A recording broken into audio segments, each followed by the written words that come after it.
এরপরের প্রশ্ন হলো, আমি একজন কলেজ শিক্ষার্থী, আমি নবীজির জীবন সম্পর্কে জানতে চাই, কোন সিরাত গ্রন্থটা পড়তে পরামর্শ দিবেন? আপনাকে আগে সিদ্ধান্ত নিতে হবে যে আপনি আসলে সিরাত গ্রন্থ পড়ে আপনি কি জানতে চান।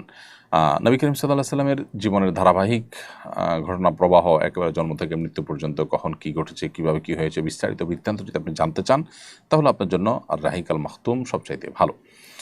আর যদি নবী করিম সাল্লাল্লাহু আলাইহি সাল্লামের জীবনে মহানুভবতা, তার দয়া মায়া, এই দিকটাকে আপনার সামনে রেখে তার জীবনে জানতে চান, তার প্রতি ভালোবাসা বৃদ্ধি করবার প্রয়োজনে, তাহলে আপনি সৈয়দ আবুল হাসান আলী নদভী রহমতুল্লাহ আলাইহি নবী রহমত বইটা পড়তে পারেন। সুন্দর অনুবাদ হয়েছে এবং এটা তুলনামূলকভাবে সহজপাঠ্য এবং মাঝারি সাইজের বই, এবং অল্প বয়সী মানুষের জন্য এটা কলেজ শিক্ষার্থী হিসাবে এই বইটা বেশ উপযোগী। এরকম আরও অনেকগুলো বই বাজারে আছে।